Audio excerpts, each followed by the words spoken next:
emotivo. Eu não gosto nem desse tipo de palavra. Eu sei que hoje, no meio da adoração, é muito normal usar: estou apaixonado por ti, Jesus. Eu entendo que as pessoas estão falando, eu não gosto dessa palavra. Eu não gosto nem de apaixonado, nem desesperado.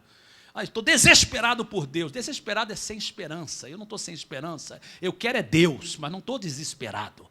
Mas eu entendo que as pessoas querem dizer de desesperado, de apaixonado, mas paixão, queridos, é algo carnal. Paixão não é baseado no amor. Paixão é bom, não é ruim, porque faz parte da nossa emoção. Mas a paixão, se não tiver um amor como base, ela é simplesmente uma brasa que pega fogo rápido e depois vai embora. Então, a lascívia nada mais é do que isso, é encantamento, é paixão. Algumas pessoas estão aqui e acham que você está apaixonado por uma pessoa, e essa pessoa não tem nada a ver com você, porque isso é uma paixão que não tem nada a ver com o que a Bíblia fala. Algumas pessoas são casados e simplesmente ficam encantados com outra pessoa. É o caso de Aminon. Ele ficou apaixonado por Tamar. Ela era muito bonita, era irmã de Absalão, outro filho de Davi. E Aminon fica angustiado. Uma pessoa que está prestes a viver em lascívia, esses são os sintomas. Angustiado ao ponto de adoecer. Por causa, no caso dele, de Tamar, ela era virgem, parecia-lhe impossível aproximar-se dela. Aminon tinha um amigo muito astuto chamado Jonadab. Preste atenção, jovens. E eu quero falar a vocês, jovens, em nome de Jesus, ouça o pastor de vocês, que Deus colocou na vida de vocês. Ouça, por favor, homem, com os conselhos que às vezes as pessoas lá fora estão te dando. Ouça, mulher, com os conselhos que aquelas pessoas que dizem-se amigas estão te dando. Esse amigo astuto, Jonadab, filho de Simeia, irmão de Davi, na verdade era primo dele, ele perguntou a Aminon, filho do rei, por que todo dia você está abatido? Quer me contar o que se passa? Então, aquele amigo querendo saber a história para poder tentar ajudar, não é? Aminon lhe disse, estou apaixonado por Tamar, irmã do meu irmão Absalão. Vá para a cama, finja estar doente. Mentira, disse Jonadab. Quando seu pai vier visitá-lo, diga-lhe, permita que a minha irmã Tamar venha dar-me de comer. Gostaria que ela preparasse a comida aqui mesmo e me servisse, assim poderei vê-la. Aminon aceitou a ideia e deitou-se. E fingindo-se doente, quando o rei foi visitá-la, Aminon lhe disse, eu gostaria que minha irmã Tamar viesse e preparasse 2 bolos aqui mesmo e me servisse. E você vê agora a insensibilidade de Davi. Davi mandou dizer a Tamar no palácio, vá à casa de seu irmão Aminon, prepara algo para ele comer. Tamar foi para a casa de seu irmão que estava deitado, ele amassou a farinha, preparou os bolos na presença dele e o assou. Depois pegou a assadeira, lhe serviu os bolos, mas ele não quis comer.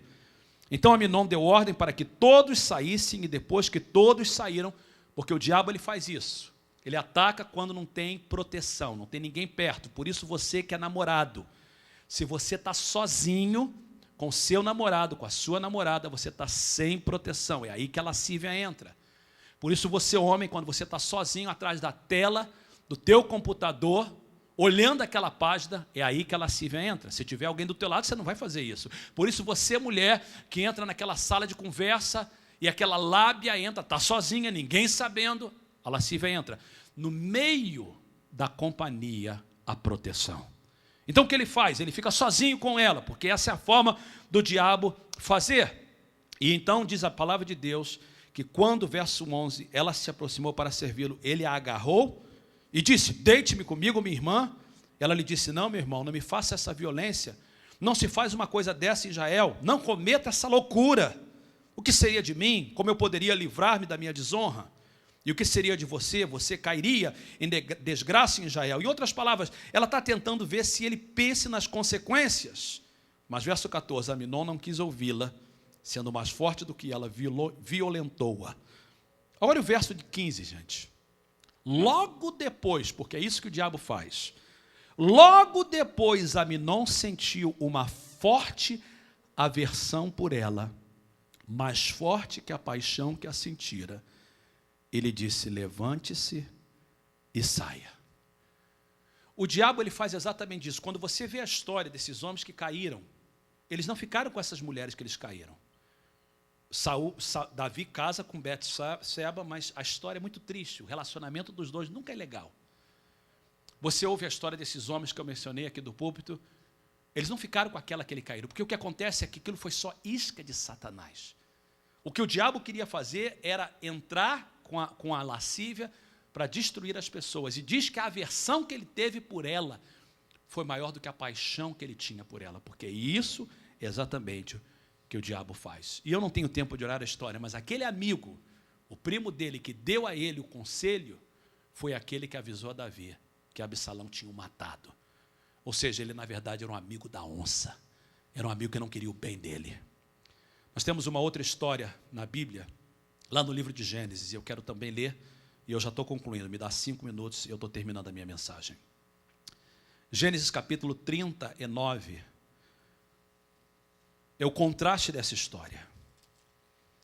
É a história de um homem chamado José, que não é diferente de mim e de você, mas um homem que tinha sabedoria, que ouvia conselhos. Verso 6 diz o seguinte, Gênesis 39, verso de número 5. Desde que o deixou cuidando da sua casa e de todos os seus bens, o Senhor abençoou a casa do egípcio por causa de José. A bênção do Senhor estava sobre tudo que Potifar possuía. Verso 6, assim deixou ele aos cuidados de José tudo o que tinha, não se preocupava com coisa alguma, exceto com a sua própria comida. José era atraente, de boa aparência, e depois de certo tempo a mulher do seu senhor começou a cobiçá-lo e o convidou, vem, deite-se comigo. O mesmo convite de Aminon, agora nós temos feito por uma mulher.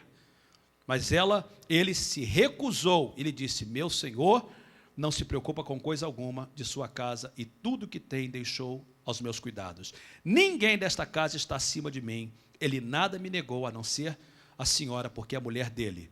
Como poderia eu, e esse verso é importante, eu cometer algo tão perverso e pecar contra Deus? Tão perverso e pecar contra Deus. Verso 11, um dia ele entrou na casa para fazer suas tarefas e nenhum dos empregados ali se encontrava. Ela o agarrou pelo braço, pelo manto e voltou a convidá-lo, vamos, deite-se comigo. Mas ele fugiu da casa, deixando o manto na sua mão. Quando ela viu que ao fugir ele tinha deixado o manto em sua mão, e aí conta a história, ela vai, chama as pessoas e acusa ele de algo que ele não fez. Nós estamos encarando a lascívia de frente, e eu quero deixar vocês com 3 conselhos bem práticos. Nós vamos olhar, eu queria que você ficasse de pé, por favor. Eu queria que a gente olhasse 3 conselhos práticos. Primeiro, pense nas consequências quando você for tentado na área de lascívia. Homem, mulher, casado ou solteiro. Toda vez que você for tentado nessa área, pense nas consequências. Tudo que é feito em segredo será revelado. Nem o presidente dos Estados Unidos, Bill Clinton, conseguiu esconder algo que ele fez dentro do escritório da Casa Branca. Tudo que se vê que foi feito em segredo será revelado. Mais cedo ou mais tarde. E aí? O que vai acontecer quando esse pecado for descoberto? Pense nas consequências. Foi o caso de Tamar falando para Aminon, pense. E ele não quis pensar. José falou, eu penso nas consequências. Se eu fizer isso, eu estou pecando contra Deus. Segunda coisa importante, substitua esses desejos com atividades alternativas para quebrar esses hábitos. Evite situações comprometedoras.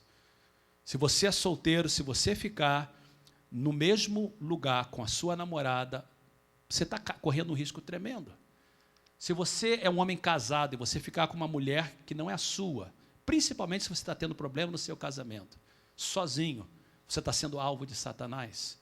Se a mulher não está sendo suprida as suas necessidades emocionais pelo seu esposo, o diabo vai colocar um homem no seu caminho para tentar suprir, mas vai ser só por um tempo, para tentar te destruir.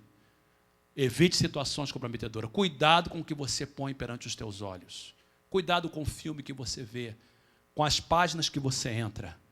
Ore mais, ocupe mais a sua mente. Não está na Bíblia, mas se eu estivesse escrevendo um livro hoje e falasse assim, Espírito Santo, pode botar na Bíblia, eu colocaria esse ditado, que a mente